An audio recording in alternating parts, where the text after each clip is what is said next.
एक बात बोलूं, डर मत,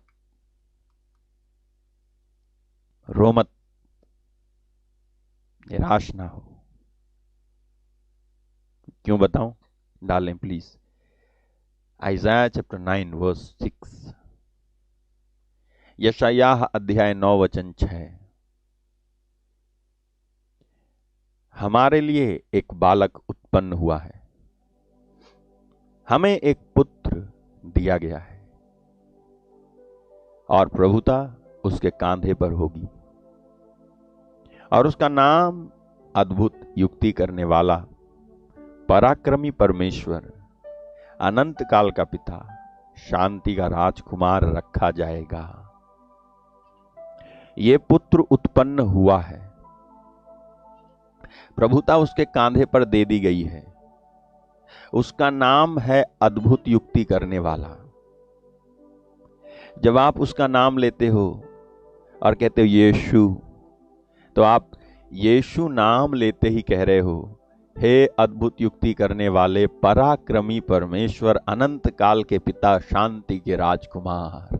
हालेलुया।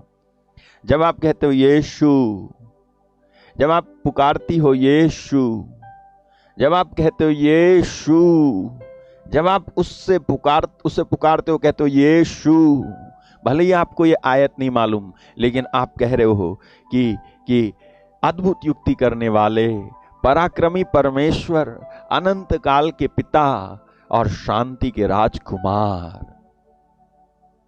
इसमें से सबसे पहली बात आप कह रहे हो उसके नाम को पुकारते ही। क्यों? यीशु मसीह का नाम हर एक समस्या का समाधान है, क्योंकि उसका सबसे पहला गुण है अद्भुत युक्ति करने वाला। हालेलुया। अद्भुत युक्ति करने वाला, यानी वो ऐसी अद्भुत योजना बनाता है, उसको इंग्लिश में लिखा हुआ है wonderful counsellor. Wonderful counsellor. Hallelujah. अद्भुत युक्ति करता है।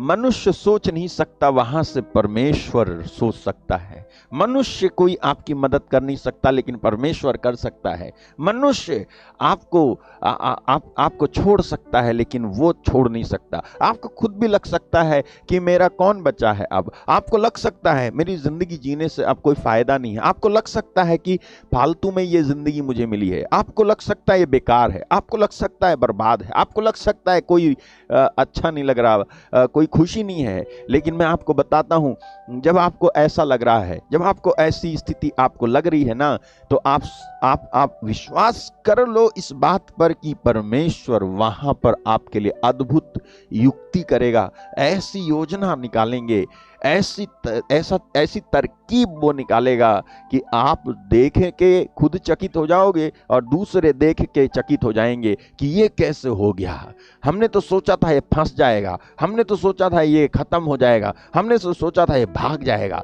लेकिन ये क्या हो गया। हमने तो इसकी बुराई करनी की सोची, लेकिन इसकी तो भलाई हो गई। हमने तो सोचा था यूसुफ जो है गड्ढे में डाल देंगे, कुएं में फेंक देंगे, मर जाएगा तड़प तड़प के, लेकिन ये क्या हुआ। हमने उसे कुएं में से निकाल के बेच दिया। हमने तो सोचा था कि वो तो वहां मिस्र देश में जाकर के बर्बाद हो जाएगा और नौकर बन करके जिंदगी काटेगा। हमने तो ये सोचा था, और हमने तो सोचा था हमने जो बदला लिया है वो पूरा हो गया और सफल हो गया, लेकिन ये क्या हो गया। यूसुफ तो वहां चला जाता है और वहां का राजा बन जाता है। किसने उसको राजा बना दिया? किसने उसके दुर्भाग्य में सौभाग्य की उत्पत्ति कर दी? वही है अद्भुत युक्ति करने वाला, पराक्रमी परमेश्वर, अनंत काल का पिता, शांति का राजकुमार। हालेलुया। क्या आप निराश हो? आप दुखी हो? आप परेशान हो? आपको लग रहा है कि अब क्या होगा? आपका मन डर से भरा हुआ है? Receive it in Jesus name. Receive कर ले, इस वचन को ग्रहण कर ले। परमेश्वर तुझे आजाद कर रहा है, छुटकारा दे रहा है, तेरे डर से तुझे बाहर निकाल रहा है। विश्वास कर। विश्वास करने वाले के लिए सब कुछ हो सकता है। हालेलुया। ओके। आज जब मैं प्रार्थना कर रहा था तो उस परमेश्वर ने मुझसे कहा इनको बता। और मालूम है आज मुझे एक विषय दिया प्रभु ने, understanding testing of faith and value of it. Understanding testing of faith and value of it, यानी विश्वास के बारे में जो परख होती है, परीक्षा जो होती है, और जो विश्वास की जो वैल्यू है, फेथ की जो वैल्यू है, जो कीमत है, उसको लोगों को समझा। और मैं आज आपको समझाऊंगा। हालेलुया। तैयार हैं आप? मुझे मालूम है आप तैयार हैं। परमेश्वर का आत्मा इस समय मूव कर रहा है। नाम राला साकोरा हांते ब्रेकुसी कांता मानसो प्रोलुक्रिबितास। कंफ्यूज ना हो, हम अन्य भाषा में प्रार्थना करते हैं। Thank you Jesus. ओके, आप जाओ पहला पत्रस अध्याय 1:7। पहला पत्रस 1:7, वहां देखते हैं क्या लिखा है। वहां लिखा है कि यह इसलिए है कि तुम्हारा परखा हुआ विश्वास, जो आग से ताए हुए नाशवान सोने से भी कहीं अधिक बहुमूल्य है, यीशु मसीह के प्रकट होने पर प्रशंसा और महिमा और आदर का कारण ठहरे। ओके, अब आप सुनना, यहां क्या लिखा है? यह इसलिए है। क्या इसलिए है? क्या यह इसलिए है? क्या? अगर आप पत्रस इसके पहले की आयत पढ़ें 1:6, वहां लिखा है, इस कारण तुम मगन होते हो, यद्यपि अवश्य है कि अभी कुछ दिन के लिए नाना प्रकार की परीक्षाओं के कारण दुख में हो। यानी वो क्या है? यह इसलिए है। क्या इसलिए है? नाना प्रकार की परीक्षाएं। ओके, 7:7 क्या यह इसलिए है? क्या नाना प्रकार की परीक्षाएं इसलिए हैं कि तुम्हारा परखा हुआ विश्वास, किससे परखा हुआ विश्वास? नाना प्रकार की परीक्षाओं से परखा हुआ विश्वास, जो आग से ताए हुए नाशमान सोने से भी अधिक बहुमूल्य है। क्या? क्या नाशमान सोने से भी कहीं अधिक बहुमूल्य है? क्या? विश्वास। लेकिन परीक्षाओं से परखा हुआ अधिक बहुमूल्य है। क्या? विश्वास, परखा हुआ विश्वास नाशमान सोने से भी कहीं अधिक बहुमूल्य है। और क्या लिखा है? यीशु मसीह के प्रकट होने पर प्रशंसा और महिमा और आदर का कारण ठहरे। क्या? परखा हुआ विश्वास प्रशंसा, महिमा और आदर का कारण ठहरे। हालेलुया। ओके, परखा हुआ विश्वास क्या ठहरे? प्रशंसा और महिमा और आदर का कारण ठहरे, क्योंकि यहां लिखा है यीशु मसीह के प्रकट होने पर प्रशंसा, महिमा और आदर का कारण ठहरे। कौन आदर का कारण ठहरे? विश्वास। विश्वास करने वाला विश्वासी काहे का कारण ठहरे? प्रशंसा, महिमा और आदर का कारण ठहरे। आप नोटिस करो यहां पर कि यहां क्या लिखा हुआ है कि तुम्हारा परखा हुआ विश्वास, जो आग से ताए हुए नाशवान सोने से भी कहीं अधिक बहुमूल्य है। यहां कहा जा रहा है कि नाशवान सोने से भी कहीं अधिक बहुमूल्य है। मुझे एक बात आज समझाओ। मैं समझने की कोशिश कर रहा था कि यहां पर नाशवान चांदी क्यों नहीं कही गई, या नाशवान लोहा क्यों नहीं कहा गया, या नाशवान तांबा क्यों नहीं कहा गया, नाशवान कोई और चीज क्यों नहीं कही गई। यहां नाशवान सोने की उपमा देकर के आपके विश्वास को क्यों आंका जा रहा है? क्यों कहा जा रहा है नाशवान सोने से भी अधिक? और यह कहा जा रहा है कि आग में ताए हुए नाशवान सोने से भी अधिक बहुमूल्य है तुम्हारा विश्वास, जो परीक्षाओं के द्वारा परखा जाता है। हालेलुया।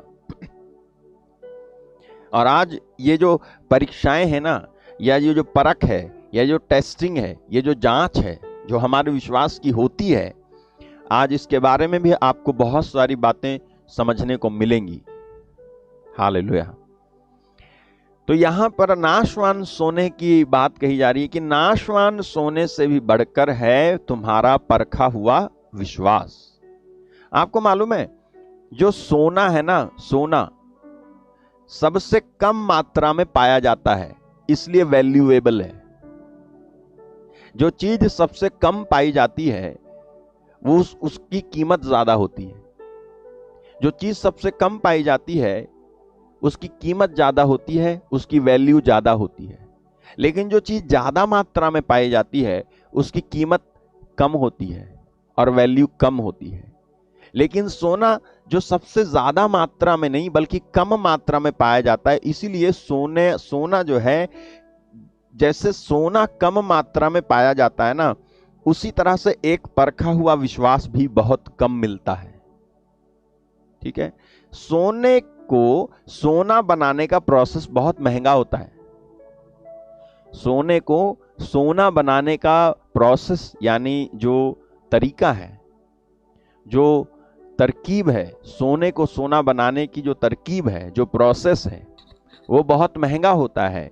वैसे ही एक विश्वास जो स्वर्ग को प्राप्त करे उसका भी प्रोसेस महंगा होता है। हालेलुया। तीसरी बात, सोने में जंग नहीं लगती। जो सोना होता है ना, सोने में जंग नहीं लगती है।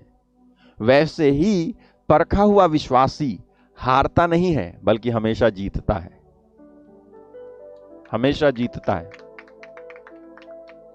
ओके। चौथी बात, सोना यूनिवर्सली एक्सेप्टेड है। सोना पूरी दुनिया भर में स्वीकार्य है, एक्सेप्टेड है। ठीक है, यूनिवर्सली स्वीकार्य है, दुनिया में, पूरी दुनिया में एक्सेप्टेड है सोना।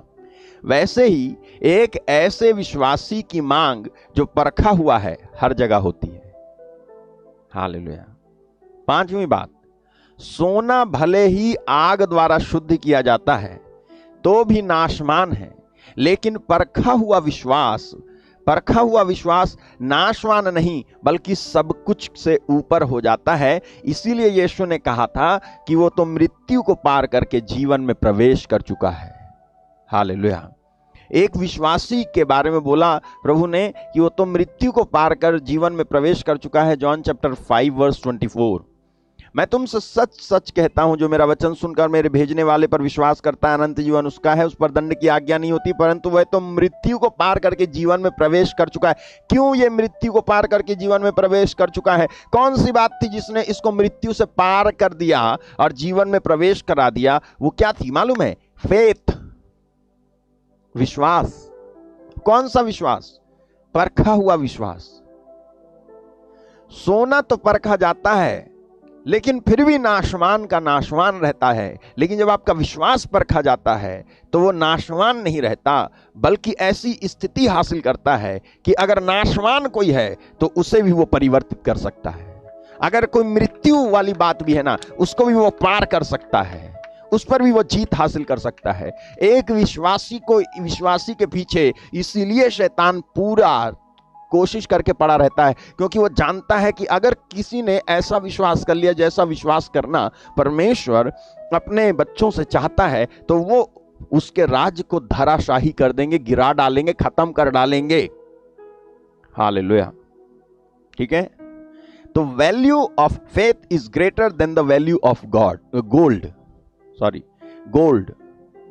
जो सोने जो विश्वास की वैल्यू है ना, वो सोने की वैल्यू से अधिक है। विश्वास की जो वैल्यू है वो सोने की वैल्यू से बहुत अधिक है।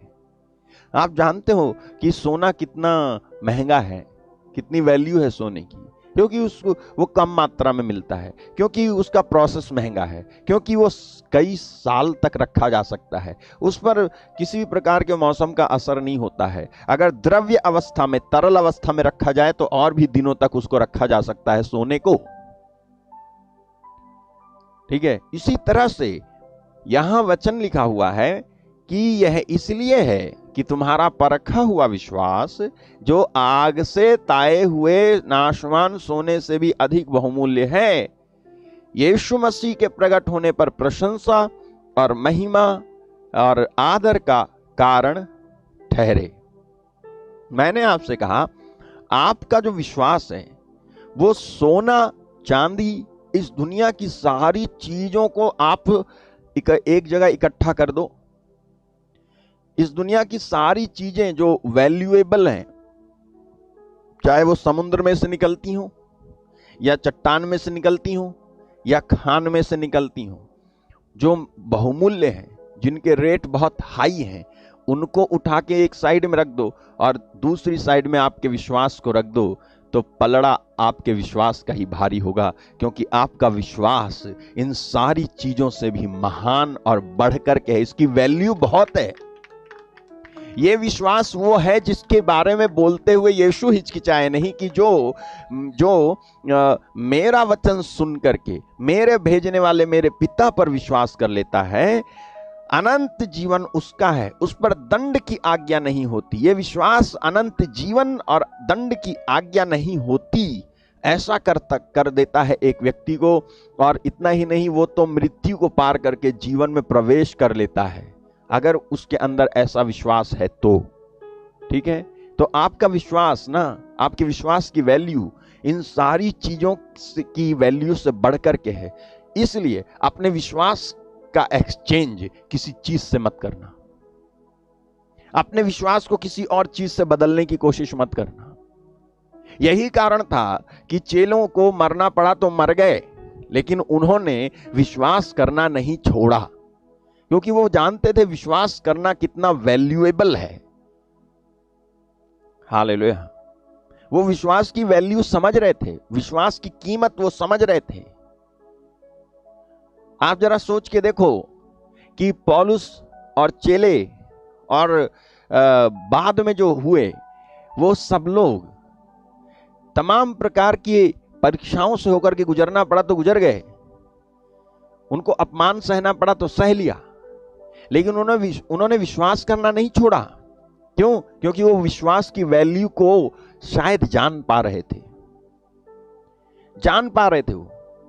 नहीं तो ऐसे बहुत सारे लोग हुए जिनको उनके विश्वास को छोड़ने का प्रलोभन दिया गया और उनसे कहा गया कि तुम उसमें इधर यीशु मसीह में विश्वास मत करो, तुम इधर आकर विश्वास करो।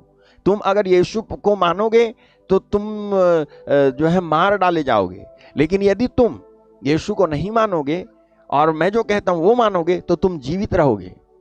हालेलुया। लेकिन उन्होंने क्या करा मालूम है? They never exchanged their faith.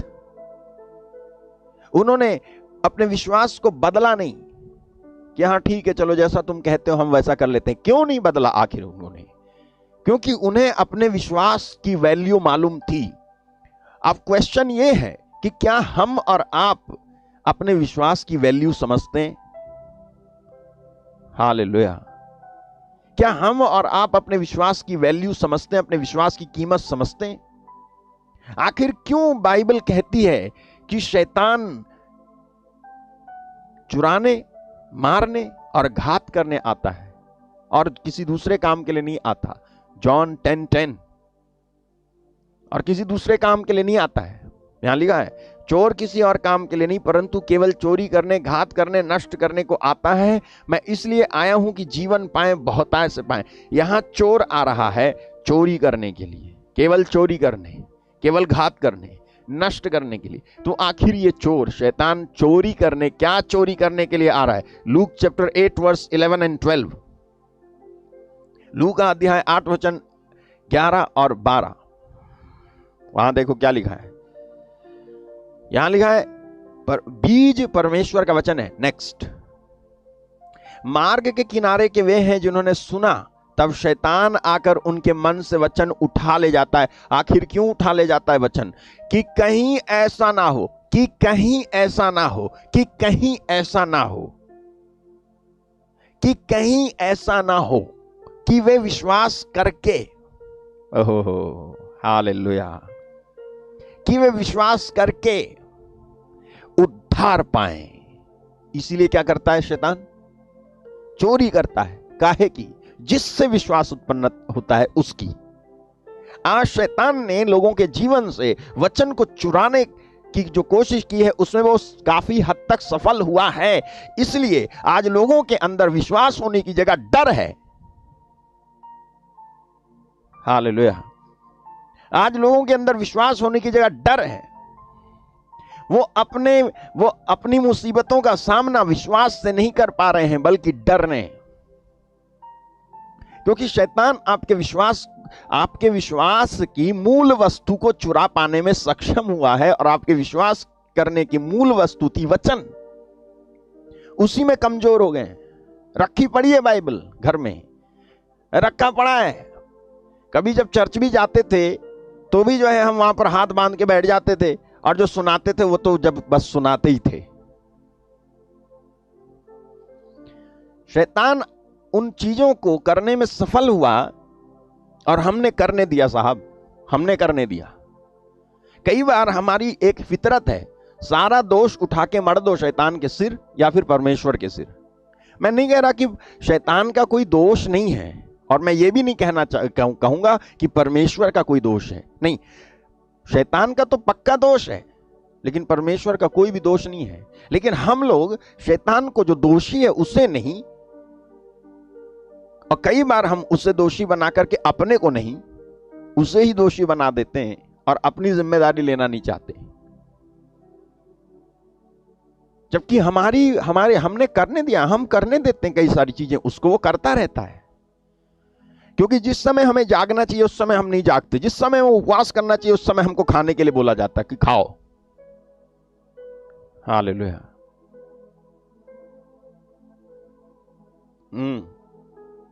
आजकल ऐसा विश्वास कहां लोगों में, जैसा विश्वास दानियल में और दानियल के दोस्तों में था कि साग पात खा करके 10 दिन में ऐसे हेल्थी दिखाई दे रहे थे कि जो राजकीय भोजन करते थे, जो शाही भोजन करते थे ना, उनकी सेहत ऐसी नहीं थी जैसी सेहत साग पात खाने वाले दानियल और दानियल के दोस्तों की हो गई थी। हालेलुया। क्या मैं झूठ बोल रहा हूं? देख लो आपके सामने क्या लिखा है।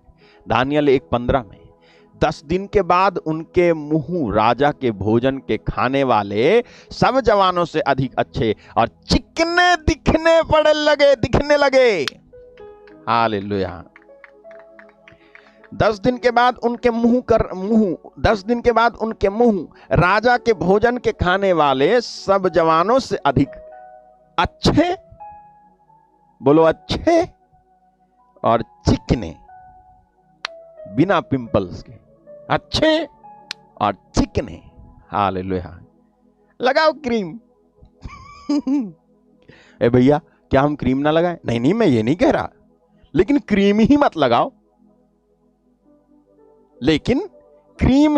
लगाओ, और क्रीम ही लगा करके क्रीम ही तुम्हारे पिंपल्स दूर करेगी, ये मत सोचो, क्योंकि बढ़ भी सकते हैं।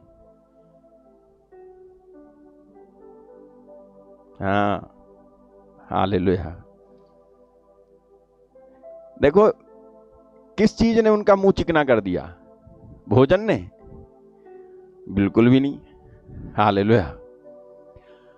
तो क्या मैं यहां पर यह कहना चाह रहा हूं कि साग पात खाओ और अच्छा खाना मत खाओ? नहीं, बिल्कुल भी नहीं। तो आप कहना क्या चाह रहे हो? मैं कहना यह चाह रहा हूं, जो खाओ और जो करो और जो कहो, जो बोलो, वो सब विश्वास से करो तो अच्छा और चिकना हो जाए। हालेलुया। जो कुछ आप विश्वास से करोगे ना, वो अच्छा और चिकना हो जाएगा। उन्होंने विश्वास के साथ साग पात खाया, तो जो है तारीफ साग पात की नहीं है, तारीफ उनके विश्वास की है। हालेलुया। तारीफ साग पात की नहीं, तारीफ है विश्वास की। हालेलुया। मेरे भाई, मेरी बहन, आप जो कुछ करें, बाइबल हिदायत देती है, आप विश्वास के साथ करें। Anything that is not by faith is sin. जो कुछ विश्वास से नहीं है वो गुनाह है, वो पाप है। तो क्या विश्वास से पाप करें? बिल्कुल नहीं। तो फिर विश्वास से पाप हो ही नहीं सकता। यहां लिखा है जो कुछ, ये देख लो, जो कुछ विश्वास से नहीं वह पाप है। हालेलुया। तो विश्वास के साथ जब उन्होंने साग पात खाया ना, तो चिकने हो गए, अच्छे हो गए, चिकने हो गए। हालेलुया। और आपके अंदर विश्वास नहीं है, आप अच्छा खाना खाओगे ना, तो सिवाय मोटापा के कुछ नहीं मिलेगा, और उसकी भी प्रार्थना आप हमसे करवाओगे कि कम हो जाए। हालेलुया। समझ रहे हो आप? जब आप ना विश्वास के साथ करोगे सब कुछ, तो अच्छा और चिकना हो जाएगा। बोलो, अच्छा और चिकना। मैं विश्वास के साथ जो कुछ करूंगा वो अच्छा और चिकना हो जाएगा। बोलो, हाँ, आप बोलो, मैं विश्वास के साथ जो कुछ करूंगा वो अच्छा और चिकना हो जाएगा। मैं विश्वास के साथ काम करूंगा, अच्छा और चिकना हो जाएगा। मैं विश्वास के साथ जाऊंगा, अच्छा और चिकना हो जाएगा। मैं विश्वास के साथ गाऊंगा, अच्छा और चिकना हो जाएगा। मैं विश्वास के साथ बजाऊंगा, अच्छा और चिकना हो जाएगा। मैं विश्वास के साथ प्रचार करूंगा, अच्छा और चिकना हो जाएगा। मैं विश्वास के साथ जहां जाना चाहूंगा वहां जाऊंगा और अच्छा और चिकना हो जाएगा।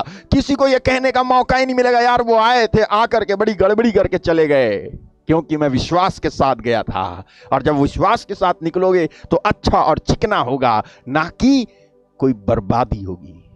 Hallelujah, hallelujah, hallelujah, hallelujah, hallelujah. अच्छा और चिकना हो जाए। मेरी प्रार्थना है आपका जीवन अच्छा और चिकना हो जाए। ए ब्रदर, क्या कर रहे हो आप? अच्छा तो कर रहा हूं। हालेलुया। इन्होंने 10 दिन खाना खाया विश्वास के साथ, और 10 दिन के बाद इनके मुंह राजा के भोजन के खाने वाले सब जवानों से अधिक अच्छे और चिकने दिखाई पड़े। हालेलुया।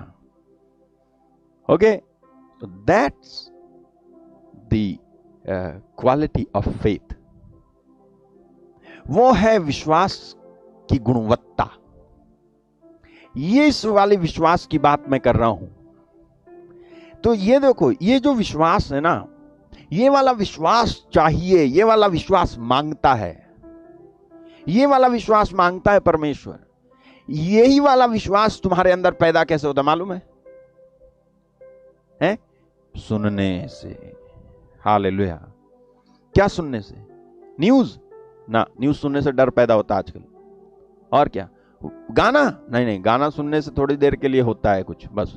फिर वचन सुनने से विश्वास उत्पन्न होता है। सुनना तो मसीह के वचन से, सुनना भी तो कहां से? मसीह के वचन से सुनना।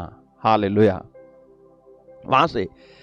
और शैतान जब चुराता है आकर के, तो इस वचन को, जो आपके विश्वास की मूल वस्तु है, आपके विश्वास की मूल वस्तु, विश्वास की मूल वस्तु वचन, जिसको शैतान आके चुरा लेता है, जिससे कि आप विश्वास ना करें, जिससे कि आप विश्वास ना करें और विश्वास के द्वारा आप जो है कुछ हासिल ना कर सकें, उससे शैतान चुराता है। ओके, शैतान चुराता है। और शैतान को चुराने की चीज जो आपके जीवन में है, वो है एक है परमेश्वर का वचन, और एक है विश्वास। हालेलुया। कहीं ऐसा ना हो कि विश्वास कर ले। ठीक है, ओके, मैं आगे बढ़ता हूं। कहीं ऐसा ना हो कि विश्वास कर ले, क्योंकि आपके विश्वास की जो वैल्यू है ना, वो इस दुनिया की सारी चीजों से भी बहुत बढ़कर के है। दूसरे लोगों ने पहचानी विश्वास की वैल्यू क्या है। ओके, तो यदि आपके अंदर विश्वास है, तो आप के विश्वास की वैल्यू सबसे बढ़कर होती है। गोल्ड से भी बढ़कर है आपके विश्वास की वैल्यू। हालेलुया। आजकल लोग शादियां करते हैं तो सौदा होता है, कितना क्या दोगे, कितना क्या दोगे। ये नहीं देखा जाता बंदा कितना विश्वासी है, बंदी कितनी विश्वासी है, कितनी प्रार्थना करती है। ये नहीं देखा जाता। ये देखा जाता है कितना सोना लेके आएगी, कितना चांदी लेके आएगी, कितना लाख की करेगा, कितने लाख की करेगी शादी, यही देखा जाता है। और आपको क्या लगता है कि शादी कर दोगे तो उसके बाद एक ऐसा हो गया जैसे तुमने किसी चीज को फेविक्विक लगा के चिपका दिया है? छूटेगी नहीं कभी। आपने मसीही मूल्यों के अनुसार आपने अगर बढ़ोतरी नहीं की है तो आप देखना कि डाइवोर्स केसेस बढ़ते हुए आप देख रहे हो। हालेलुया। शादी के बाद बच्चे हैं, उसके बाद भी डाइवोर्स। हालेलुया। अलग अलग सिचुएशंस हो सकती है, लेकिन डाइवोर्स। मैं क्या कहना चाह रहा हूं? मैं ये कहना चाह रहा हूं कि हम ये नहीं देखते कि किसके अंदर विश्वास है, हम ये देखते हैं कि कौन कितना धनी है। विश्वास का धनी है ये नहीं देखा जाता, बल्कि ये पैसे का धनी है ये देखा जाता है, और हम धोखा खाते हैं। हालेलुया। आप कहोगे कि हो सकता है, आप कहो कि यार विश्वास से क्या होता है। मैं बता रहा हूं, आपका विश्वास सोने चांदी लोहा लकड़ी कपड़ा लत्ता गाड़ी घोड़ा सोना जो भी रुपया पैसा आप जिसको भी आंको उससे बढ़कर है आपका विश्वास जो आपके अंदर है, जो डेवलप होता है एक प्रोसेस में डेवलप होता है। ओके, तो value of faith is greater than the value of gold, value of anything. Hallelujah. Okay, अब मैं आपको कुछ उदाहरण देने जा रहा हूं, ध्यान से सुनना। याईर जो प्रधानों में से एक था, जिसका जिक्र मार्कुस के सुसमाचार के अध्याय 5 में है। याईर जिसकी बेटी मर गई थी। याईर जो था ना, प्रधानों में से एक था और उसके पास धन था, लेकिन अपने पास के धन से अपनी बेटी की जान ना बचा सका। लेकिन यीशु जिनके पास सर छिपाने की जगह भी नहीं थी, वो बचा सके। याद है आपको? याद है यीशु ने कहा था कि लोमड़ियों की मांदे हैं। लूक चैप्टर 19 है, 9 है, 958 आसपास होना चाहिए, देखना लूका। यीशु ने कहा कि मेरे लिए सर लोमड़ी की मांदे होती हैं, आकाश के पंछी ये देखो। यीशु ने कहा लोमड़ियों के भट्ट और आकाश के पक्षियों के बसेरे होते हैं, पर मनुष्य के पुत्र को सिर धरने की भी जगह नहीं। हालेलुया। यीशु कहते हैं कि मेरे लिए सिर धरने की जगह नहीं है। आपको मालूम है यीशु का अपना कोई घर नहीं था, कोई स्थायी घर नहीं था इस धरती पर।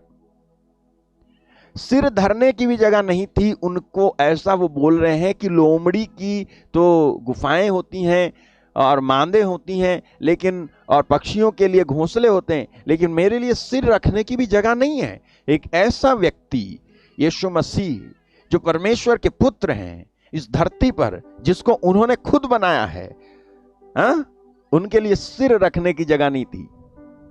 हालेलुया। तो इसका मतलब क्या है? वो ये कहना चाह रहे हैं कि मैं गरीब हूं? बिल्कुल भी नहीं।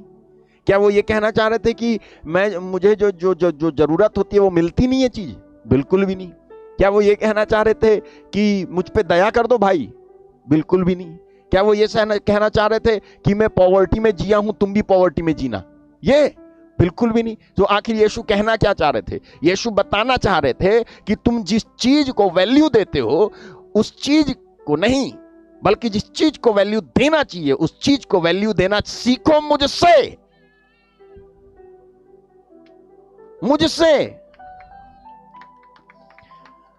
पहले जिस चीज को वैल्यू देनी चाहिए उस चीज को नहीं, बल्कि जिस चीज को वैल्यू नहीं देनी चाहिए उसी चीज को तुम वैल्यू देते हो, उसी चीज को तुम इंपॉर्टेंस देते हो, उसी चीज को तुम महत्वपूर्ण समझते हो। तुम विश्वास वाली बात को महत्वपूर्ण नहीं समझते।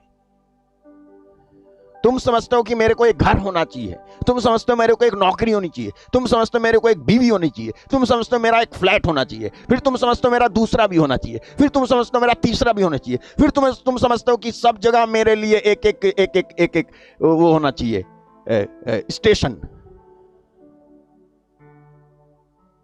तो क्या ये गलत है? ऐसा सोचना गलत है क्या? नहीं, ऐसा सोचना गलत नहीं है। तो फिर आप क्या कहना चाह रहे हो? मैं ये कहना चाह रहा हूं ऐसा ही सोचना गलत है। हालेलुया। केवल ऐसा ही सोचना गलत है। दूसरी तरफ तो ध्यान नहीं, जिस चीज को इंपॉर्टेंस देना चाहिए उस चीज को इंपॉर्टेंस नहीं दी जा रही है। फेथ वाली बात को इंपॉर्टेंस नहीं दी जा रही है, विश्वास वाली बात को इंपॉर्टेंस नहीं दी जा रही है। तुम तो संस्था खोल लिए, तुम तो स्कूल खोल लिए, तुमने तो एक खोला यहां पर भी, एक खोला वहां पर भी, सब जगह खोल दिए, और जब जा रहे हो तो फोन कर दिया, खाना तैयार रखना, आ रहा हूं। कोई फायदा हुआ तुम्हारे स्टेशनों से? कोई फायदा नहीं। हालेलुया।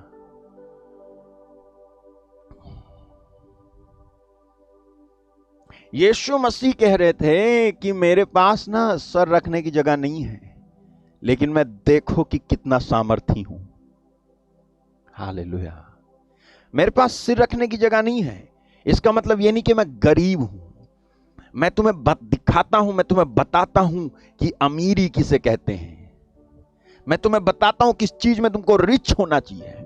मैं तुमको बताता हूं किस चीज में तुमको फ्लरिश होना चाहिए। सबसे पहले मेरे क्या लिखा है वचन में, जैसे तू आत्मिक उन्नति कर रहा है 3 जॉन में, वैसे ही सब बातों में उन्नति करे और स्वस्थ रहे और चंगा रहे और भला चंगा रहे।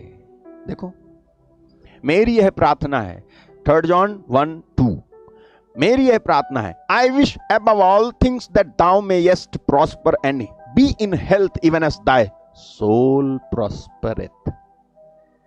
मेरी यह प्रार्थना है कि जैसे तू आत्मिक उन्नति कर रहा है, वैसे ही तू सब बातों में उन्नति करे और भला चंगा रहे। हालेलुया। यीशु मसीह ने जब कहा कि लोमड़ियों के तो भट्ट हैं, लोमड़ियों की मांद है और आकाश की पंछियों के लिए घोंसले हैं, लेकिन मेरे लिए सर रखने की जगह नहीं है, ये उनका ऐसा सेंटेंस नहीं था जिससे आप समझो कि हाय रे मेरा यीशु। समझ रहे हो? हाँ, मेरा यीशु गरीब था, आज मैं भी गरीब हूं, कोई बात नहीं प्रभु, आप भी गरीब थे। आप गलत समझ गए। मैंने कहा आप गलत समझ गए। नहीं, मैंने कहा आप गलत समझ गए। बल्कि यीशु मसीह ये दिखाना चाह रहे थे कि तुम लोग जो मेरे पीछे आने को तैयार हो, तुमको उसी तरह से चलना होगा जिस तरह से मैं चलता हूं। और आप देखो, जिसके पास सर रखने को जगह नहीं थी, उसकी मुलाकात एक ऐसे यहूदी से होती है जो आराधनालय का मुख्य प्रधान था, जिसका नाम है याईर। हालेलुया। मार्क चैप्टर 5 में जब उससे मुलाकात होती है, वो व्यक्ति आके यीशु के चरणों में गिरता है। 22 याईर नाम आराधनालय के सरदारों में से एक आया और उसे देखकर उसके पांव पर गिरा। कौन था मालूम है? ये यहूदी, ये यहूदी था। याईर नाम आराधनालय के सरदारों में से एक आया और वो उसे देखकर उसके पांव में, यीशु को देखकर उसके पांव में गिरा। किसके पांव में गिरा? जिसको सर रखने की जगह नहीं है, उसके पांव में गिरा। अब 35वां वाक्य डालें, 35। वह यह कह ही रहा था, 35 में लिखा है, वह यह कह ही रहा था कि आराधनालय के सरदार के घर से लोगों ने आकर कहा कि तेरी बेटी तो मर गई है, अब गुरु को क्यों दुख देता है। आपको मैं समझाना चाह रहा हूं कि value of faith is greater than the value of anything in this world. Faith की वैल्यू जो है, अ फेथ दैट इज टेस्टेड। और ये टेस्टिंग का जो अर्थ है ना, मीनिंग, ठीक है, वो आपको मैं समझाऊंगा, क्योंकि हम में से बहुत सारे लोग, यू शुड, मैंने लिखा है क्या, you should give the right meaning of faith testing. मैं बताऊंगा आपको। हालेलुया। आपको जब फेथ टेस्ट होता है ना, तो राइट मीनिंग देना चाहिए। बताऊंगा उसके बारे में। ओके, तो यहां पर ये सरदार आता है, ये आराधनालय के सरदारों में से एक आता है, और 35वें वाक्य में आप देखते हो कि वो कह ही रहा था कि आराधनालय के सरदारों के सरदार के घर से लोगों ने आकर कहा तेरी बेटी मर गई है, गुरु को दुख मत दे। अब क्यों परेशान कर रहा है? 36, जो बात वे कह रहे थे उसको यीशु ने अनसुनी करके आराधनालय के सरदार से कहा, मत डर, केवल विश्वास रख। हालेलुया। मत डर, केवल विश्वास रख। रिस्क 1। हालेलुया। रिस्क 1, सबसे पहला खतरा मोल लेते हैं यीशु मसीह यहां पे। हालेलुया। उसको खबर दी जा रही है कि तेरी बेटी मर गई है। ओके, यीशु मसीह जिनको सर रखने की जगह नहीं है, हालेलुया, वो कहते हैं इससे, मत डर, बस विश्वास रख।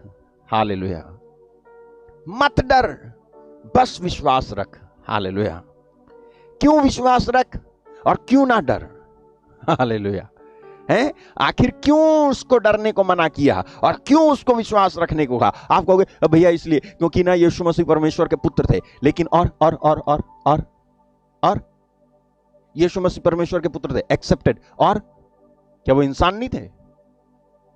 हाँ, बाइबल कहती है जो मनुष्य यीशु मसीह को एक इंसान और एक प्रभु नहीं मानता है, वो सच्ची आत्मा से प्रेरित नहीं है। हालेलुया। मालूम है कहां लिखा है? हैं? मैं बताता हूं ना, 1 जॉन चैप्टर 4:1। हालेलुया। 1 यूहन्ना अध्याय 4:1 से लिखा है, हे प्रियो, हर एक आत्मा की प्रतीति ना करो, वरन आत्माओं को परखो कि परमेश्वर की ओर से है कि नहीं, क्योंकि बहुत से झूठे भविष्यवक्ता निकल आए। आगे, परमेश्वर का आत्मा तुम इस रीति से पहचान सकते हो, जो आत्मा मान लेती है कि यीशु मसीह शरीर में होकर के आया, वह परमेश्वर की ओर से है। यानी जो ये एक्सेप्ट करता है कि यीशु मसीह शरीर में आए और यीशु मसीह परमेश्वर के पुत्र भी हैं, वो आत्मा परमेश्वर की ओर से है। हालेलुया। आई बात समझ में? तो यहां पर यीशु मसीह कह रहे हैं, मत डर, केवल विश्वास रख। और आप हो सकता है कहो कि इसलिए कहा उन्होंने क्योंकि वो परमेश्वर के पुत्र थे। नहीं, मैंने आपको छोटी सी बात समझाई। ये तो सच है, वो परमेश्वर के पुत्र थे, लेकिन एक मनुष्य भी थे। ओके, मैं आपको एक वचन में लिए चलता हूं। आप जाओ हिब्रू चैप्टर 4:15 और आप देखो वहां क्या लिखा हुआ है। हिब्रू 4:15, हमारा ऐसा महायाजक नहीं जो हमारी निर्बलताओं में हमारे साथ दुखी ना हो सके, वरन वह सब बातों में हमारे समान परखा तो गया, तो भी निष्पाप निकला। इसका मतलब क्या निकालेंगे हम? यीशु मसीह हमारे ही समान सब बातों में हमारे समान परखे गए, तो भी निष्पाप निकले। यीशु मसीह हमारे समान सब बातों में परखे गए। तो हम अगर कहें कि यीशु मसीह ने रिस्क नहीं लिया, ऐसा कह के, तो हम गलत कहेंगे। यीशु मसीह ने ऐसा कह के उतना ही रिस्क लिया जितना एक प्रचारक किसी को ये कह देता है कि तुम ठीक हो जाओगे। राइट है? जब कोई फोन करता है, ब्रदर प्रार्थना करो, लास्ट ब्रेथ चल रही है, तब जो है मैं कह देता हूं कि विश्वास रख। तो मैंने क्या करा? रिस्क ले लिया है। मैंने रिस्क क्यों ले लिया? क्योंकि अगर वो नहीं बचा तो हालेलुया, वो बचेगा, ये तभी तय है जब तू डरे ना।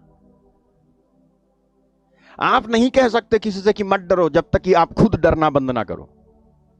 आपके अंदर, खुद के अंदर डर की थोड़ी सी भी अंश मात्रा भी है ना, तो आप दूसरे से कहोगे। दूसरे से कहते समय आप जो है, या दूसरे के लिए प्रार्थना करते समय आपके अंदर डर जरूर आएगा। आप डरोगे जरूर, पक्का डरोगे। हालेलुया। और आपके डर के जो जो वो होंगे ना, एक्सप्लेनेशन अलग अलग होते हैं, है ना। आपके डर के, आप अपने डर को एक्सप्लेन करते हो, बड़े अच्छे शब्दों में एक्सप्लेन करते हो, नहीं नहीं मैंने ऐसे समझा, नहीं नहीं मैं ऐसे समझा, मैं नहीं मैंने ऐसे समझा था, देखो ऐसे नहीं होता है, वो बात ऐसी थी। आप उसको दूसरा मीनिंग दे देते हो अपने डर को। आपका डर था वो, आपका डर। यीशु मसीह जिनको सिर रखने की जगह नहीं थी ना, उनके अंदर ऐसा विश्वास था, ऐसे विश्वास से भरे हुए थे कि उनके अंदर डर नाम की कोई चीज नहीं थी। इसलिए ये वाला जो रिस्क नंबर 1 है, वो ये कह के ले लेते हैं, डर मत, विश्वास रख। ओके, आगे बढ़ते हैं हम 38 में। और आराधनालय के सरदार के घर में पहुंचकर उसने लोगों को बहुत रोते और चिल्लाते देखा। तब उसने भीतर जाकर उससे कहा, तुम क्यों हल्ला मचाते और रोते हो? लड़की मरी नहीं परंतु सो रही है। Risk number 2। हालेलुया। दूसरा खतरा ले लिया यहां पर यीशु मसीह ने। कहा क्या थे वो जो है रो रहे थे, सारे के सारे हल्ला मचा रहे थे, रो रहे थे। और यीशु मसीह उन रोने वालों से, can you imagine that scene? क्या आप कल्पना कर सकते हो उस सीन की?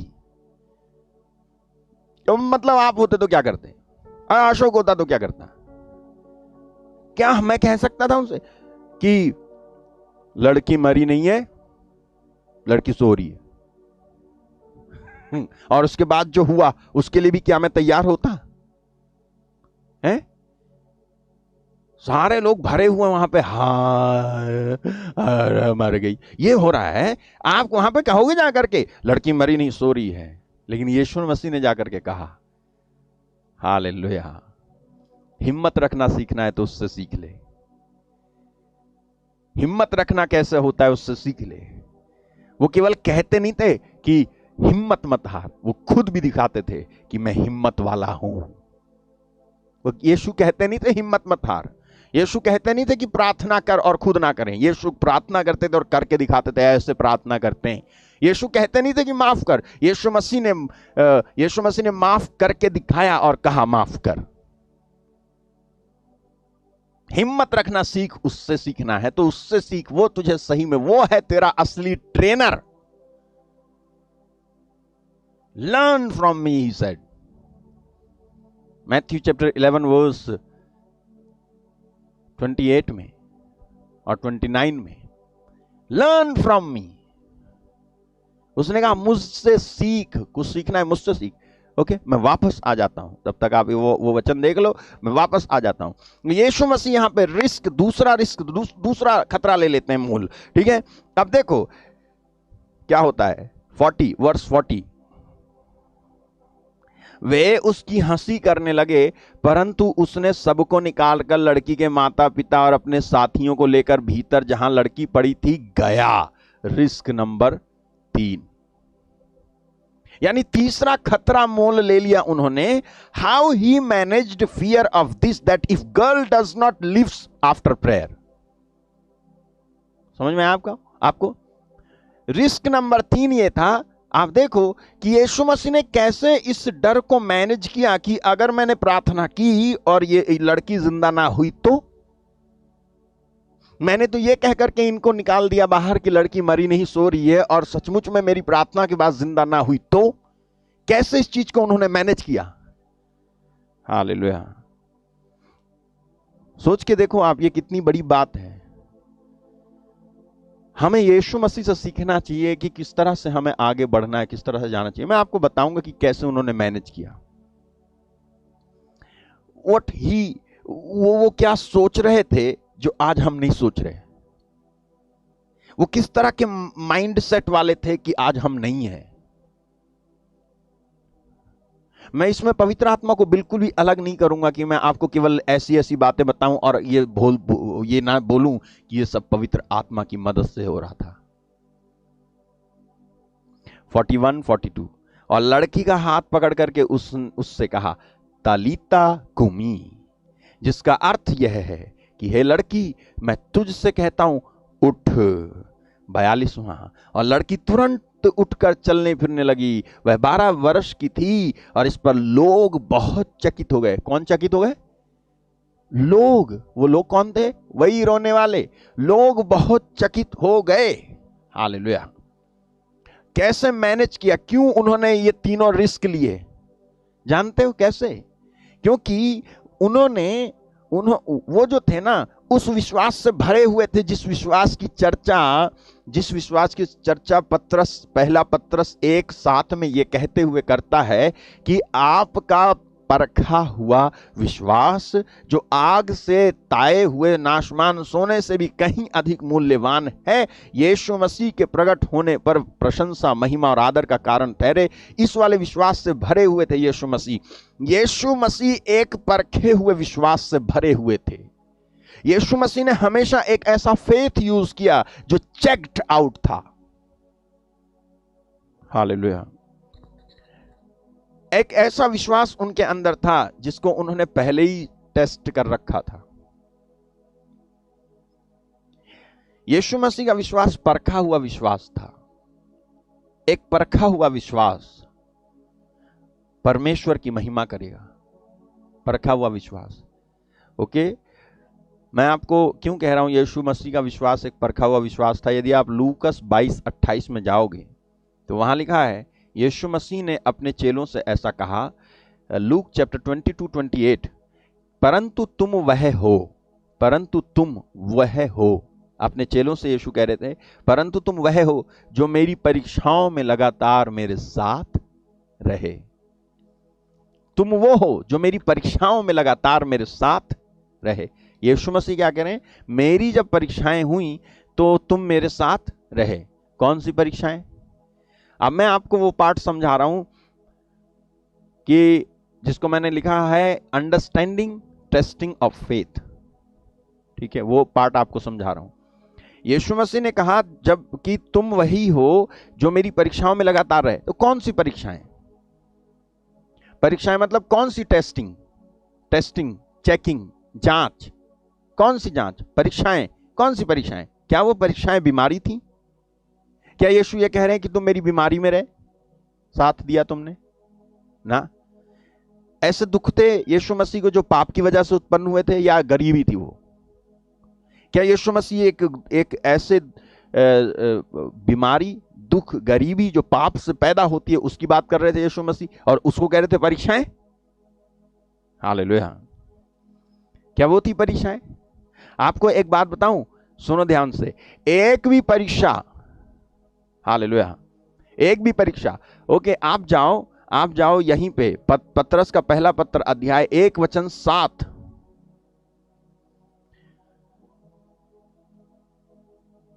पहला पत्रस अध्याय 1:7, यहां देखो लिखा है, यह इसलिए है कि तुम्हारा परखा हुआ विश्वास, जो आग से ताए हुए नाशमान से सोने से कहीं अधिक बहुमूल्य। ओके, इसका पहला वाला वचन डालना जरा, 1:6 देखो वहां पर क्या लिखा हुआ है।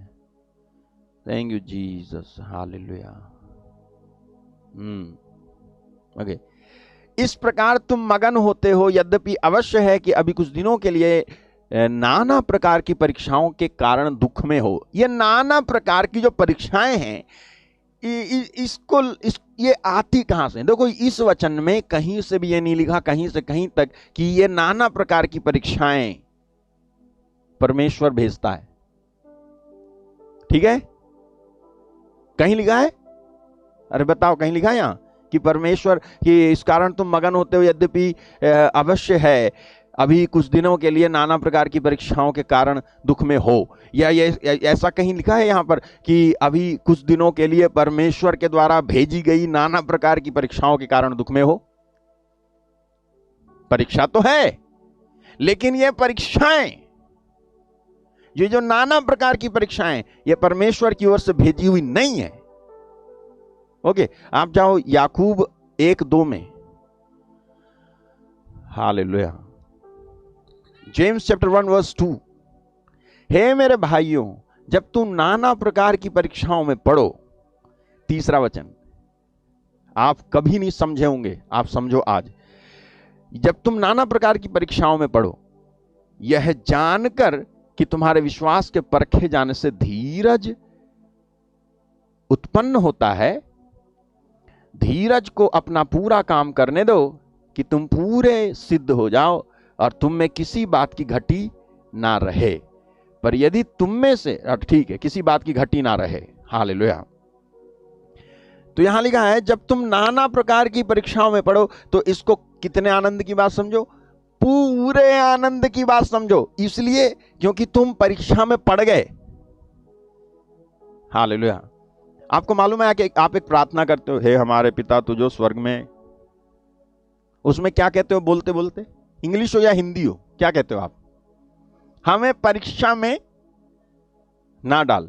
कहीं इसका मतलब ये तो नहीं कि वो परीक्षा में डालता है इसलिए आप कहते हो प्रार्थना में कि हमें परीक्षा में ना डाल? मुझे बताओ आप, क्या आप इसलिए प्रार्थना करते हो क्योंकि वो परीक्षा में डालता है इसलिए आप प्रार्थना करते करते कहते हो हमें परीक्षा में ना डाल? कहीं इसका मतलब ये तो नहीं है? क्या आप ये कहोगे कि परमेश्वर परीक्षा में डालता है? अगर परमेश्वर परीक्षा में नहीं डालता है तो फिर यहां पर यह क्यों कहा जा रहा है कि इसको पूरे आनंद की बात समझो जब तुम परीक्षा में पढ़ो? हालेलुया। आई बात समझ में? जब तुम परीक्षा में पढ़ो तो इसे पूरे आनंद की बात समझो। इसलिए नहीं कि परमेश्वर ने परीक्षा में डाला है, बल्कि इसलिए कि जब तुम परीक्षा में पढ़ ही गए हो तो परमेश्वर उस परीक्षा में से तुम्हारे लिए ऐसी भलाई निकालेगा कि शैतान जो है अपना सर पीटता घूमेगा। इसलिए आनंद की बात समझो अगर तुम परीक्षा में पढ़ गए तो। और आपको आज एक सच्चाई बताता हूं इस परीक्षाओं के बारे में, वो ये कि एक भी परीक्षा जिसमें यीशु मसीह पढ़े थे खुद और जिसमें चेले पढ़े थे, एक भी परीक्षा, और परीक्षा मतलब क्या? टेम्पटेशंस और टेस्टिंग है। चाहे टेस्टिंग हो या टेम्पटेशन हो, दोनों अलग अलग हैं, मैं जानता हूं, लेकिन दोनों ही, एक भी जिसमें यीशु मसीह पढ़े थे, ओके, और जिसमें चेले पढ़े थे, यीशु मसीह के चेले पढ़े थे जिन परीक्षाओं में, उसमें से एक भी परीक्षा परमेश्वर ने नहीं भेजी थी। परमेश्वर ने नहीं भेजी थी, बल्कि शैतान की ओर से थी। शैतान की ओर से थी। आप प्रूफ चाहिए आपको? मैं एग्जाम्पल 1 एग्जाम्पल 2 देता हूं, दो उदाहरण देता हूं। मार्क चैप्टर 4 में जाएं, वर्स 35 से 40 तक मैं आपको दिखाता हूं। वहां पर यीशु मसीह गैरासा के अबदूतग्रस्त को चंगा करने के लिए जा रहे थे जब, तो जाने से पहले रास्ते में क्या हुआ था वो देखना क्या हुआ कि लिखा है। उस दिन जब सांझ हुई तो उसने चेलों से कहा, आओ हम उस पार चलें। आगे, वे भीड़ को छोड़कर जैसा वह था वैसे ही उसे नाव पर साथ ले चले। उसके साथ और भी नावें थीं। आगे, तब बड़ी आंधी आई और लहरें नाव पर यहां तक लगीं कि वह पानी से भरी जाती थी। वह आप पिछले भाग में गद्दी पर सो रहा था और उन्होंने उसे जगाकर उससे कहा, हे गुरु, क्या तुझे चिंता नहीं कि हम नष्ट हुए जाते हैं? आगे, तब उसने उठकर आंधी को डांटा और पानी को कहा, शांत रहे, थम जा। और आंधी थम गई और बड़ा चैन हो गया। अब हाँ, और उनसे बस ठीक है, क्या हो गई? शांत हो गई, आंधी शांत हो गई और जो पानी था वो थम गया। क्या कहा प्रभु यीशु ने? आंधी को डांटा, आंधी को डांटा, पानी से कहा शांत रहे, थम जा। आंधी थम गई और बड़ा चैन हो गया। आप मुझे बताओ, ये जो आंधी तूफान आया था, ये परमेश्वर ने भेजा था अपने पुत्र के अगेंस्ट में, और ऐसा आंधी पानी भेजा कि नाव भरी जा रही थी और चेलों को कहना पड़ा कि हम नाश हो रहे हैं, हम नष्ट हो रहे हैं। अगर ये आंधी पानी परमेश्वर ने भेजा था तो यीशु मसीह ने डांटा, अगर तो यीशु मसीह ने परमेश्वर के काम को डांट दिया? फिर तो नहीं, यीशु मसीह के काम को नहीं डांटा यीशु मसीह ने, सॉरी, परमेश्वर के काम को नहीं डांटा यीशु मसीह ने, बल्कि शैतान के काम को डांटा। ये ऐसे डांटा जैसे यीशु मसीह दुष्ट आत्माओं को डांट देते थे। ये आंधी और तूफान परमेश्वर का काम नहीं था, बल्कि ये आंधी और तूफान शैतान का काम था। शैतान का अटेम्प्ट था कि यीशु मसीह उस गैरासा के अपदूत ग्रस्त को ठीक ना कर सकें, बल्कि यहीं पे मैं उनको डुबो दूं। अगर परमेश्वर की ओर से आंधी तूफान भेजा हुआ था, तो फिर परमेश्वर की ओर से परीक्षा भेजी जाती है, दी जाती है। लेकिन ये वाली चीज जो थी, ये परमेश्वर की ओर से नहीं थी, बल्कि शैतान की ओर से थी। ये शैतान की ओर से थी, ये इसलिए साबित हो रहा है क्योंकि यीशु मसीह ने इसको ऐसे नहीं कहा कि प्लीज शांत हो जाओ, हे पिता इसको शांत करो। यीशु मसीह ने कहा शांत हो जा, हालेलुया, थम जा। दूसरे शब्दों में, तुझे किसने परेशान, यानी तुझको किसने आंदोलित किया है, तुझको किसने हिलाया है, इतना पानी तू हिल क्यों रहा है, हालेलुया। तो ये शैतान था जिसने यीशु मसीह को इस वाली प्रॉब्लम में डाला था। ओके, अब इस वाली प्रॉब्लम में अगर डाला था, तो यीशु मसीह इसके पास विकल्प था कि वो इस चीज को कहते कि इसको मीनिंग दे देते और कहते कि ये मेरी परीक्षा है, ये मेरी परीक्षा है और परमेश्वर मेरी परीक्षा ले रहा है। तो रॉन्ग मीनिंग दे देते अपनी इस टेस्टिंग को, फेथ टेस्टिंग को रॉन्ग मीनिंग दे देते। ये फेथ टेस्टिंग जो है ना, परमेश्वर की ओर से नहीं थी, ये शैतान की ओर से थी। और इसलिए यीशु मसीह ने जब डांटा तो ये आंधी तूफान थम गया, उसी समय थम गया। आपको मालूम है, उसी समय, कुछ देर नहीं लगी, उसी समय ऐसे जैसे उछल रहा था और यीशु ने कहा और शांत। ये शैतान की ओर से था। एक बार तो ये हुआ, एक बार और हुआ था, मालूम है? इस वाले केस में ये एक गैरासा के अबदूतग्रस्त को चंगा किया था इन्होंने, यीशु मसीह ने। और एक दूसरी बार हुआ था, और ये चेलों के चुने जाने के बाद तूफान आया था। और एक तूफान और आया था चेलों के चुने जाने से पहले, मैथ्यू चैप्टर 8 वर्स 23 to 27। और यहां पर दो अबदूतग्रस्त थे जिसको यीशु मसीह ठीक करने के लिए जा रहे थे, और गैरासा नहीं जा रहे थे बल्कि कफरनाहूम के सामने गए थे। हालेलुया। वहां पर आप पढ़ते हो मार्कुस अध्याय 4 वचन 35 से 40 में, और उसके आगे जब आप पढ़ोगे तो आप पढ़ोगे कि वहां पर एक अबदूतग्रस्त था और वो गैरासा का अबदूतग्रस्त था। और चेले चुने जाने के बाद की बात है वो। लेकिन यहां पर आप पढ़ोगे मत्ती 10 में चेले चुने गए हैं, मत्ती 8 में चुने जाने से पहले, चेलों के चुने जाने से पहले दो अबदूतग्रस्तों को जब यीशु मसीह ठीक करने जा रहे थे तब तूफान भेजा था। फिर से शैतान ने तूफान भेज दिया था। 8 चैप्टर 23 27। जब नाव पर चढ़ा तो उसके चेले उसके पीछे हो लिए। देखो, झील में एक ऐसा बड़ा तूफान उठा कि नाव लहरों से ढकने लगी, सो रहा था। वहां पर भी यीशु सो रहे थे। आप कहोगे एक घटना, ये एक ही घटना नहीं है, क्योंकि इधर दो अबदूतग्रस्तों को चंगा किया यीशु मसीह ने कफरनाहूम में, और उधर एक ही अबदूतग्रस्त को चंगा किया यीशु मसीह ने गैरासा में। इधर यीशु मसीह ने जब चंगा किया तब चेले चुने नहीं गए थे, उधर जब चंगा किया था तो चेले चुने जा चुके थे। यहां लिखा है, तब चेलों ने पास आकर उसे जगाया, कहा प्रभु हमें बचा, हम नष्ट हुए जाते हैं। आपको सिमिलैरिटी लगेगी, लेकिन ये सेम घटना नहीं है। उसने उससे कहा, हे अल्पविश्वासियों क्यों डरते हो? उसने उठकर आंधी और पानी को डांटा, सब शांत हो गया। नेक्स्ट, वे अचंभा करने लगे, एक ऐसा मनुष्य आंधी और तूफान को पानी को आज्ञा देता और मानते हैं। हालेलुया, मानते हैं। Thank you Jesus. यहां पर भी जो तूफान आया था ना, एक तूफान आता है चेलों के चुने जाने के बाद, एक तूफान आया था चेलों के चुने जाने से पहले। दोनों ही तूफान परमेश्वर की ओर से नहीं भेजे गए थे, इसलिए यीशु मसीह नहीं कह सकते कि ये परमेश्वर परीक्षा ऐसे लेते हैं, बिल्कुल नहीं। हालेलुया। दोनों तूफान शैतान लेके आया था। अगर परमेश्वर की ओर से होता तो प्रभु ने तूफान को डांटा ना होता जैसे किसी दुष्टात्मा को डांटते हैं। समझ रहे हो? तो मैंने आपको बताया कि एक भी परीक्षा यीशु मसीह की या एक भी परीक्षा चेलों की परमेश्वर की ओर से नहीं हुई है, बल्कि शैतान की ओर से हुई है। ओके, शैतान की ओर से हुई है।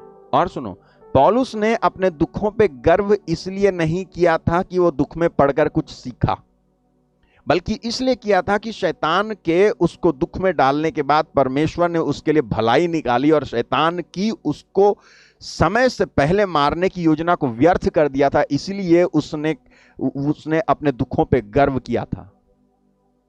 नहीं सुना आपने? पौलुस ने, आपको मालूम है, पौलुस कहता है एक जगह पे अपने, मैं अगर गर्व करना चाहूंगा तो मैं अपने कष्टों पे गर्व करूंगा, अपने दुखों पे गर्व करूंगा। तो आप कहोगे वो तो अपने दुखों पे गर्व कर रहा, तो वो दुख वो वाले तो दुख थे ही नहीं जिनको हम कहते हैं कि पाप की वजह से दुख, बीमारी, गरीबी, वो नहीं। और जब दुखों पे गर्व किया तो उसने जो है दुखों पे गर्व इसलिए नहीं किया था कि वो दुख में पड़कर कुछ सीखा था, हालेलुया, बल्कि इसलिए गर्व कर रहा था कि शैतान के उसको दुख में डालने के बाद परमेश्वर ने, कोई भी व्यक्ति इस बात पे गर्व अगर करता है कि शैतान, हालांकि कि तुमको शैतान ने दुख में डाला और तुम गर्व करे पड़े हो। अरे तुमको गर्व इस बात पे है कि शैतान ने तुमको दुख में डाल दिया, तुमको तो यह भी नहीं मालूम है कि दुख किस डाला, तो किसने डाला दुख का जनक कौन है, दुख को पैदा करने वाला कौन है, चाहे कुछ भी हो, कुछ भी, हालेलुया।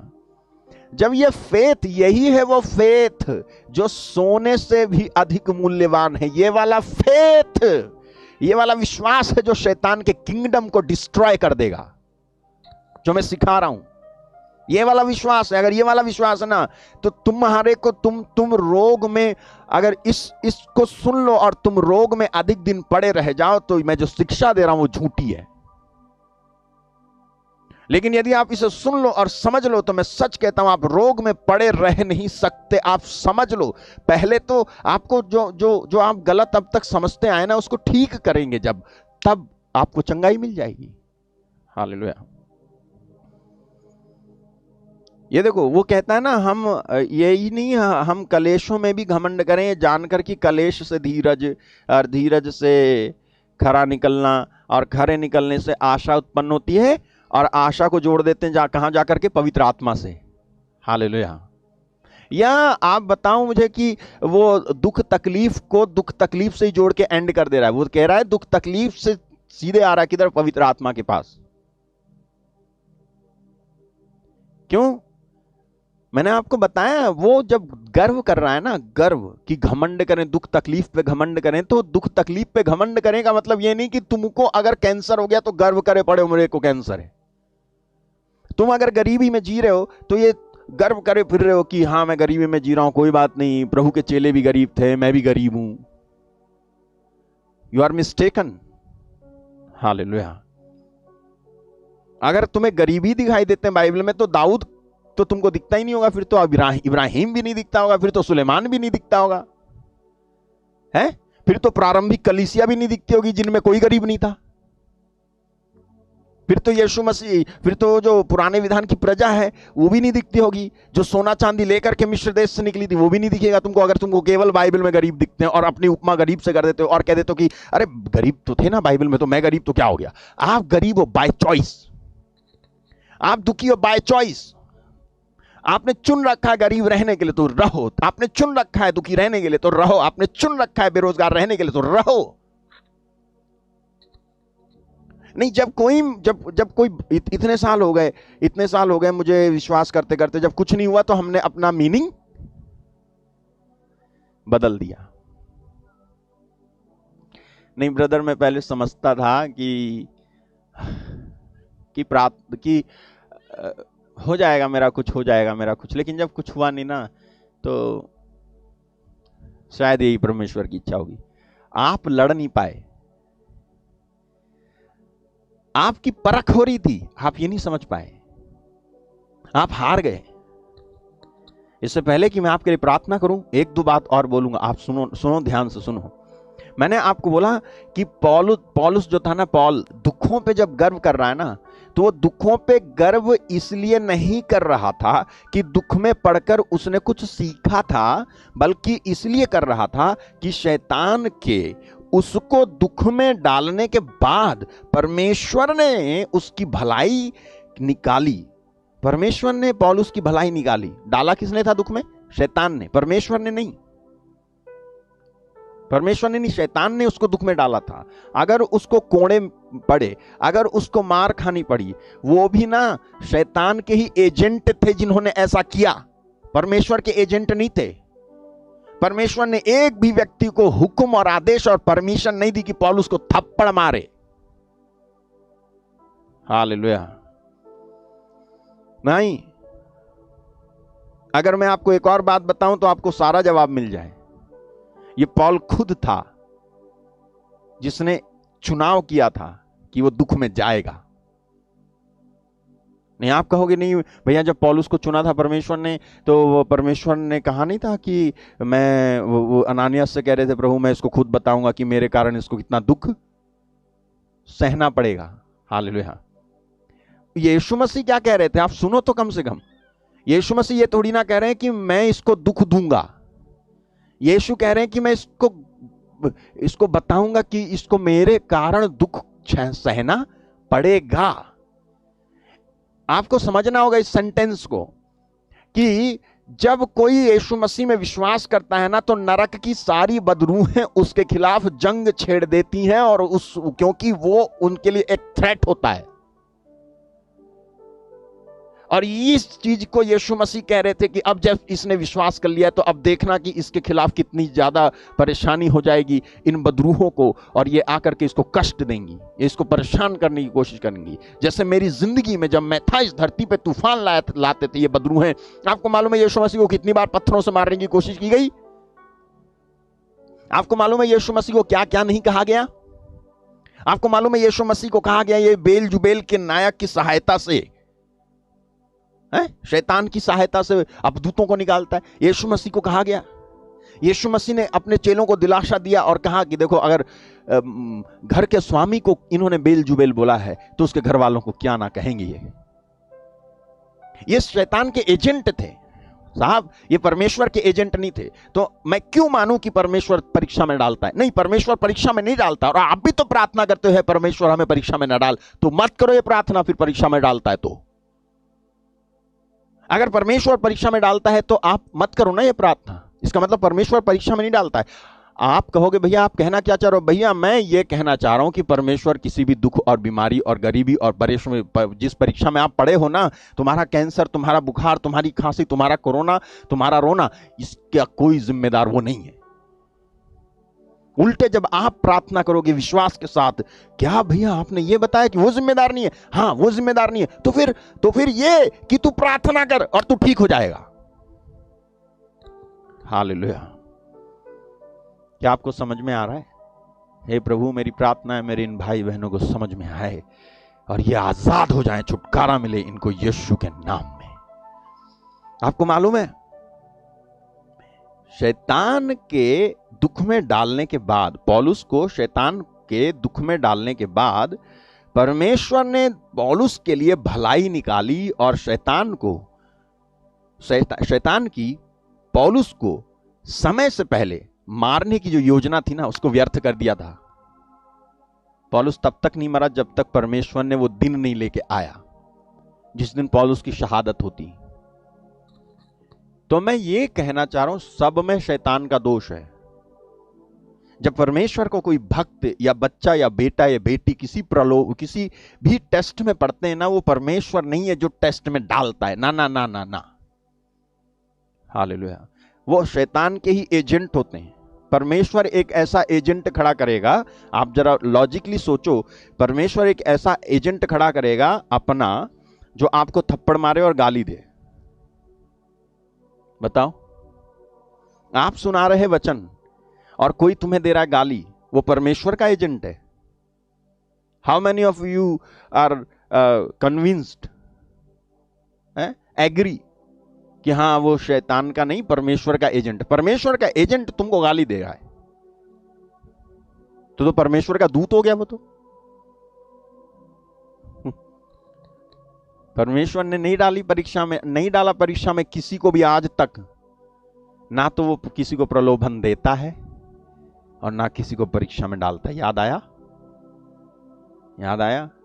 ना तो वो किसी को प्रलोभन देता है, ना परीक्षा में डालता है। जब कोई परीक्षा में पढ़ता है तो उसकी वो फ्री विल होती है और शैतान के साथ सहयोग करने का नतीजा होता है, बस।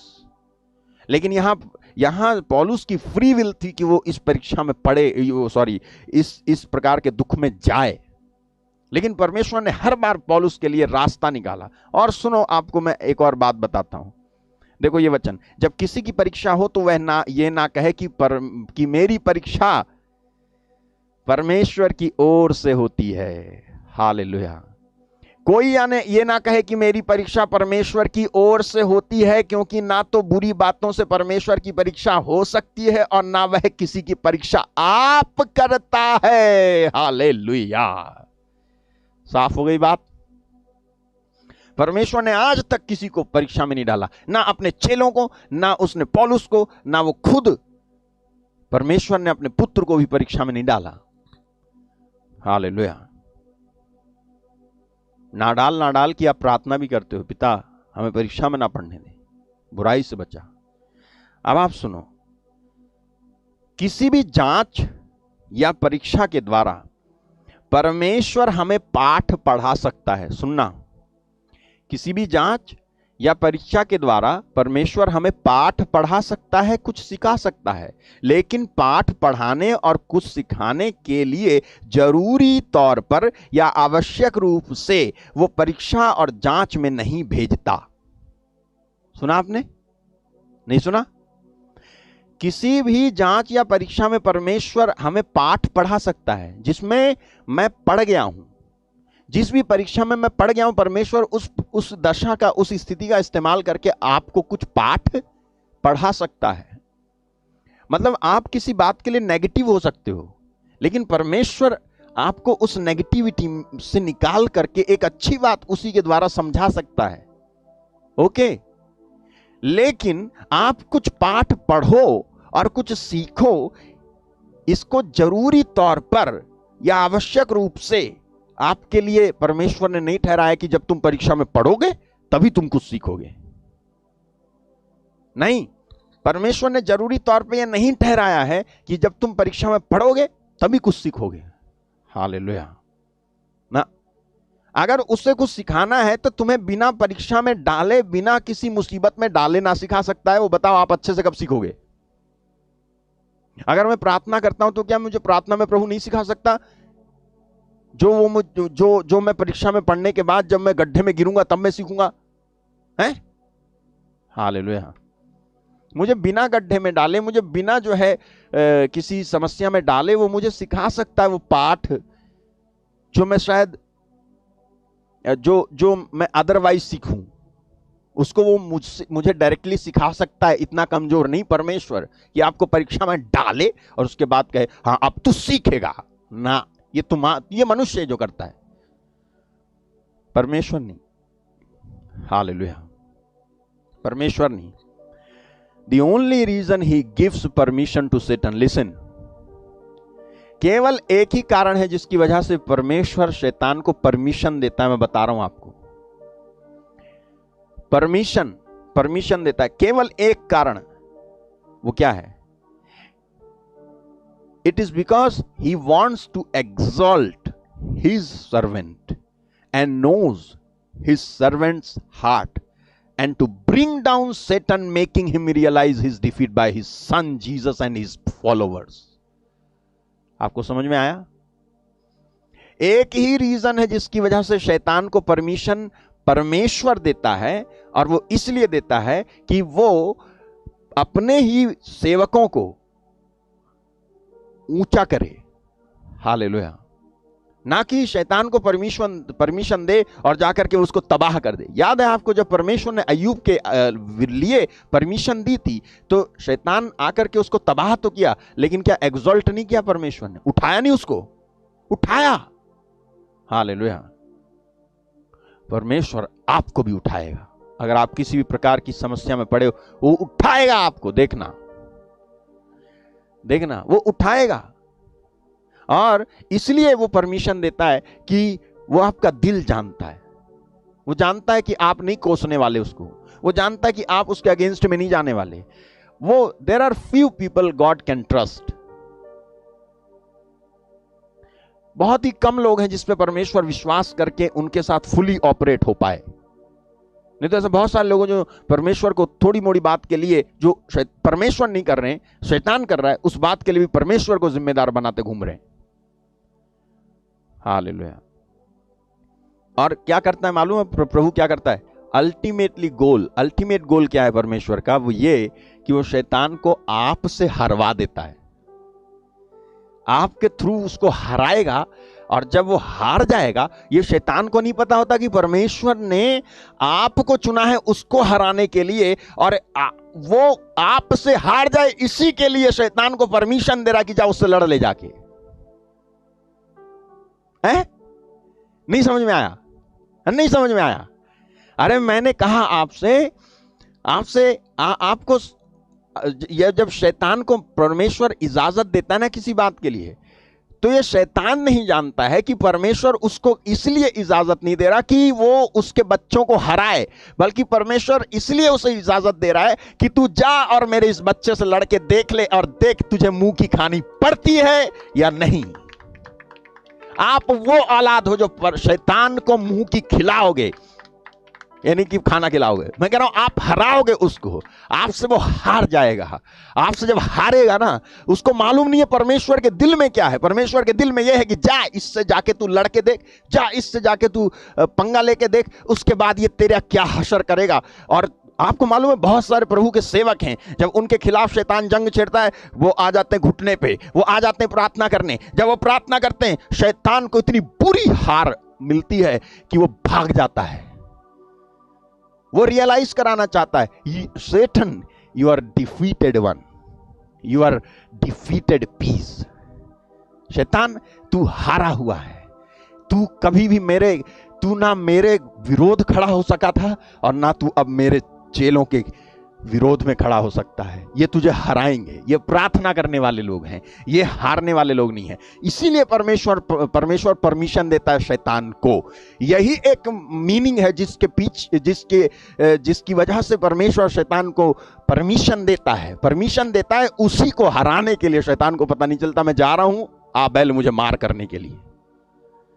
हालेलुया। ओके, इसलिए तो जब ये कहा जाता है कि आपका परखा हुआ विश्वास, तो ये मतलब नहीं कि ये जरूरी है, बल्कि मतलब ये है कि जो ही आप परमेश्वर के द्वारा उपयोग किए जाने लगोगे, त्यों ही नरक की बदरूहें आपके खिलाफ जंग छेड़ देंगी। और यदि आप अनजान हैं कि ऐसा होता है, तो आप अपनी नासमझी के चलते आप परमेश्वर पर दोष लगा के शैतान को नजरअंदाज करोगे। तो इसलिए जब वो कह रहा था पतरस कि तुम्हारा परखा हुआ विश्वास, तो वो ये जरूरी नहीं कर रहा है कि तुम्हारा विश्वास परखा जाए,